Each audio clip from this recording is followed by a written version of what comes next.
All right, so today we are doing our lesson on Romans, which Romans is one of the most interesting letters that Paul had written.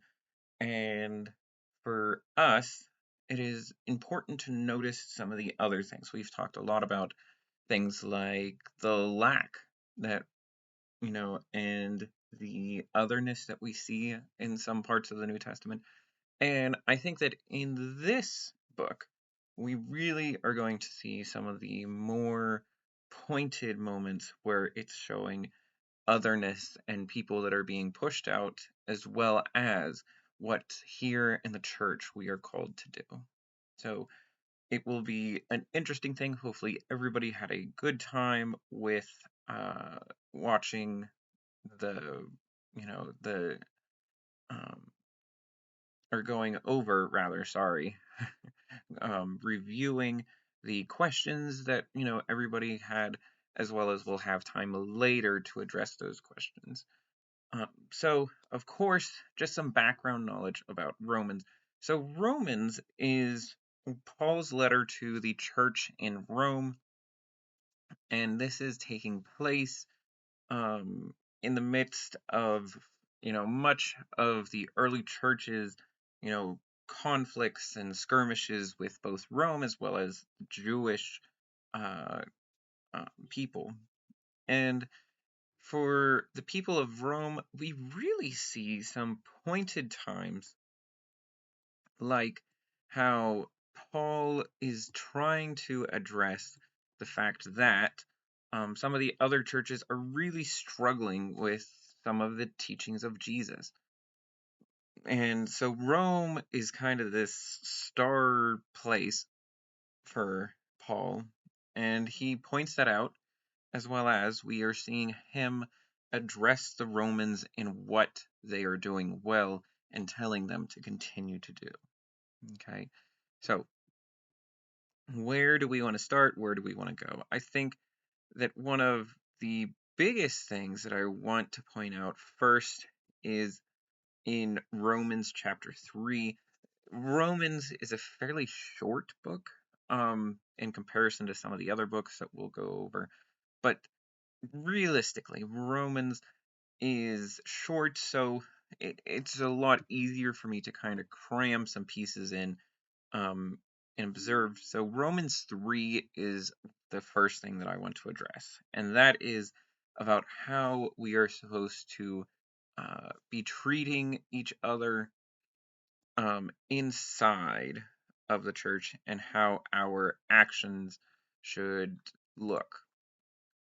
Now, for chapter 3, this is how we are supposed to treat people according to the law.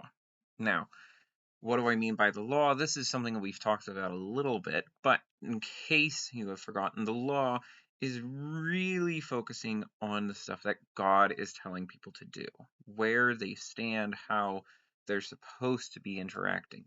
And the Romans actually are doing this very well. The Church of Rome itself is being praised by Paul, saying that you are doing an amazing job, that you are to treat, the law as being fulfilled by, Christ.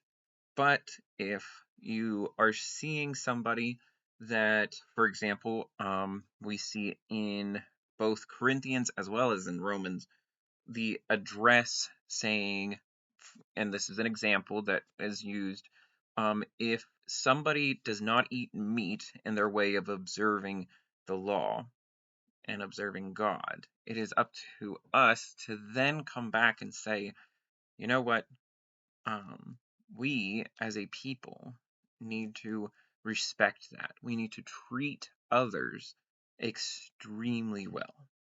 And that's not because it's a kind thing to do. This is what God is calling us to do.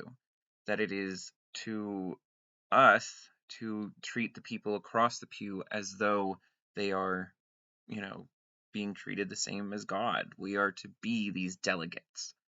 And that there are these requirements that us inside the church should be looking at.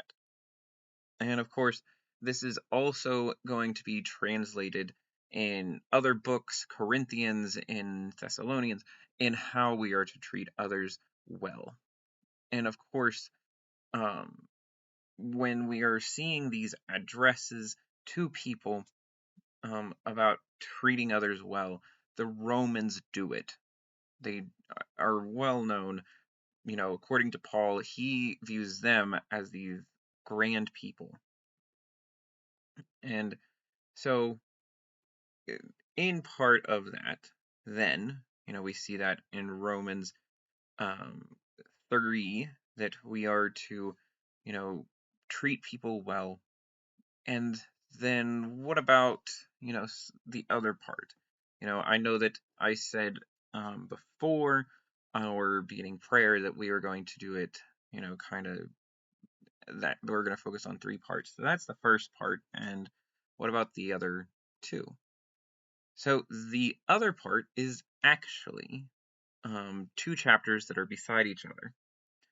And they are Romans 14 and 15 chapters, and by doing this, we are investigating another part. Romans 3, as well as a lot of other parts of Romans, is talking about how we are supposed to act with the law, about continuing to follow the law, not going against God, and how the Romans do it well. In Romans 14 and 15, though, this is where we suddenly are getting this exposure to not just people inside of our church, inside of our pews, the person that we wave at every day in Mass, but it is our time when we are being told, you as Christians are to not just take care of those people, but we are to take care of the people that are outside of our walls. Romans 14 addresses things like, what do we do with people of shaky faith or little faith? Paul says, let them into our pews. And even goes beyond that. He says, give them a place in the church. They are to be treated as though they are just as good and Christianly as somebody that we view in high honor. And in fact, this is where we are getting part of what I said earlier about fulfilling, or not fulfilling rather, but we are seeing people that they might be following the law in a way that we are maybe not quite so accustomed to, that we may think that they might be doing something silly, though not heretical, but they might be doing something silly like not eating meat. But we are then called to be respectful in that way, though we don't have to be vegetarians if they're choosing not to eat meat, but we can be respectful in the way that if they are choosing not to eat meat, but to respect that, giving them the opportunity to be with us in the pews, having options, and not criticizing people. God is somebody that is complex. It is a deity in which we are forced to question what is going on. Paul does this well addressment in Romans, saying in Romans 14:3 that the one who eats everything must not treat with contempt the one who does not, and the one who does not eat everything must not judge the one who does, for God has accepted them. In some ways, this is addressing the idea that, everybody has their own different way. Whether it's somebody might stand in the pew in church when the rest of us maybe kneel, or we see something like eating meat. But I think it goes deeper than that. We see Paul address the fact that there are people within our communities who may not have the steady and hard faith that others of us might. It might also be that sometimes we forget that all of us are sinners, and we are all equal before God. I think that that might be part of Paul's biggest lesson in Romans, and it might not even be something that the Romans themselves realized all those years ago, but we, as in our modern time, forget that the otherness that we have created within the church by people that are not in church allows for us to become distant. I think that that is possibly our greatest flaw.